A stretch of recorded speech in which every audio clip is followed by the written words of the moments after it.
So yun guys, andito naman tayo guys ulit sa North Danghari, Bikutan, Taguig guys. So ito guys, sakop to ng Upper Bikutan. So yun guys, ay una natin guys ginawa guys ay nag-waterproofing tayo sa taas ng kanilang rooftop. Kasi guys, kung mapapansin nyo guys, yung kanilang kisame, yan ay puro tulog guys, kung mapapansin nyo, yan. Kaya ginawa natin guys ay kaya tayo nag-waterproofing sa taas guys para hindi tumulo rito. So ito naman guys, ang gusto naman ng may-ari ay ito ay waterproofing natin ulit guys yung pinakailalim niya para sigurado tayo guys na wala nang maglilik. So ito, pagkatapos natin guys mag-waterproofing uli, saka natin guys babatakan ng skip coat at pipinturahan natin ulit guys. So yun ay nagbabalakan guys ng may-ari ay lagyan ng cove light. So ito guys ay malalaman natin kung palalagyan niya ng cove light kasi ang usapan namin guys ay pintura lang. So yun guys, sabi ng may-ari kung ano raw magandang design. Sabi ko, lagyan natin ng cove light. So yun guys, ay mag-i-start na naman tayo. Ayan, dito na naman kami ng kasama ko. Nagtanggal kami guys ng kornisa sa ibabaw ng mga kanto. Kasi yung kornisa ay nabasa na rin guys, nababad na rin sa tubig. Yun yung kasama ko ay nililigpit niya yung mga pinagtanggalan na kornisa. So yun guys, akit tayo guys sa taas. Papakita ko sa inyo yung waterproofing natin. So yun guys, ito ay na-waterproofing na natin to guys. Kung mapapansin nyo, yan. Flexible ang ginamit natin guys. So nakatatlong galon tayo dito. Tatlong beses natin to guys inulit. So yun guys, bababa naman tayo sa pinakasala nila. So waterproofing natin ulit yung pinakailalim. At saka natin guys, baba natin ng skim coat. So ito guys, ay bababa na naman tayo. Start na. Tugtugan na eh. Ito pa.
Yun guys, pangalawang araw na natin ngayon guys dito sa kisame na ginagawa natin guys.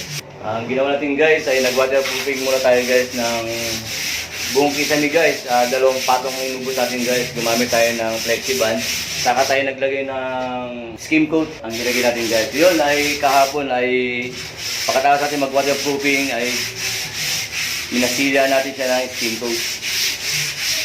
Ayan guys, mapapansin nyo ay nililihan na ng aking kasama. Kasi baka mamaya ay ma-primer na natin to. Ay magpatawag guys ang kasama ko eh. Ayan guys, mapapansin nyo ay kulang pa yung skim coat dito sa wall na to. Yan, tinira namin guys lahat ng may mga parang basa na konti. Ngayon para siyang pangatulang tubig, yun ang waterproofing natin guys. Para sigurado na hindi tayo tatawagin ng may-ari o bakit nagkaroon ulit ng leak. Waterproofing mo naman sir. Sinisigurado natin na ginagawa natin na ay tama yung ginagawa natin. Para hindi tayo kukulit-kulitin ng mga followers natin guys. Mahirap guys masira sa mga customer natin kaya yun ay sinisigurado natin. Yun guys, makapansin nyo pati yung mga wall nya. Ito ay may konting mga basa dito ay waterproofing natin ito guys bago natin nilagyan ng skim coat. Yan, makapansin nyo naka-skim coat na. So ito na lang guys ang titirahin ko ngayon. Yan habang nag-idea yung aking kasama.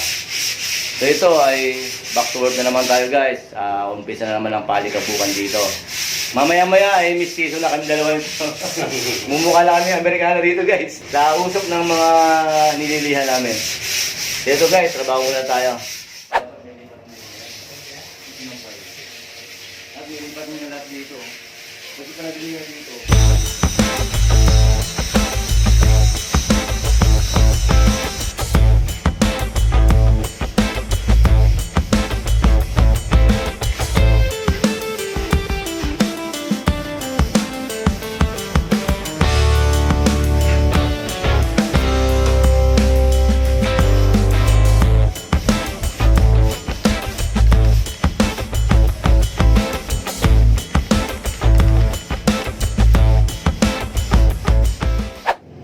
So yun mga garahe, ay talagyan na natin guys ng skim coat yung wall at saka yung isame. Yun guys ay maya maya ay magpipinturo tayo ng flat latex.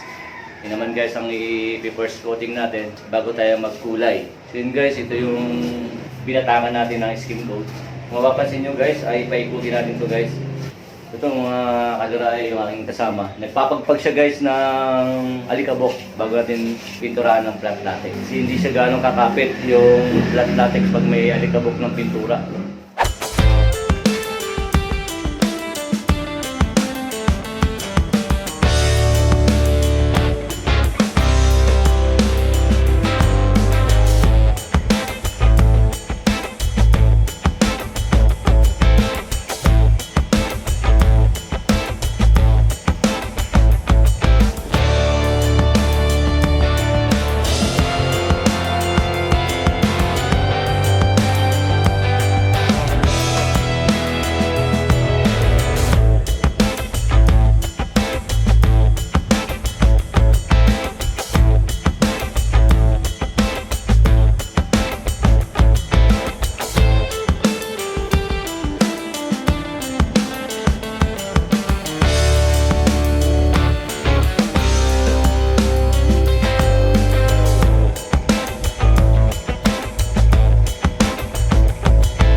So yun mga kagarahe, ay malapit natin guys matapos guys yung ginagawa natin dito guys sa North Danghari Taguig guys. So yun guys ay second coating na lang tayo dito sa ginawa natin tong pinipinturahan natin. So yung kulay green na lang ay sa second coating natin guys. Ginamit natin dito guys Davis na pintura. So yung taas ay na second coating na natin. Naglagay rin tayo guys ng bagong ilaw. Yan, eh, kasi yung dati niyang ilaw ay sira na. So ito yung kasama ko ay nagpipintura na ng pinto. Ayan guys, yung kasama ko ay fine arts to dati. So napunta sa pagpipintura ng bahay. Ito yung guys, pintura natin siya ng parang chocolate brown. Ang pintura natin dito sa pinto niya. So yun guys, magsiseking coating na lang tayo kasi may nakikita pang mga bakat ng mga roller. So ito ay first coating pala to, ginawa natin. Guys, yun ang gusto ng may-ari, ganyang kulay. Depende naman kasi yun guys. Kaya kailangan yung may-ari ang masusunod guys sa gagawin natin. Siyempre, sila ay nagpapagawa. Kailangan, kung anong gusto nilang kulay, yun ang gagawin natin guys. So ito ay magka-final na kami guys. So ito, back to work na naman kami. Kasi meron pa tayo guys na nilitouch dito sa may hagdanan. Ito guys ay in-skin coat natin. So ito ay gusto ng may-ari pag-akit niya ng hagdan ay kulay green din to. May mga bitak kasi kaya in-skin coat din natin to para pag-akit ng may-ari.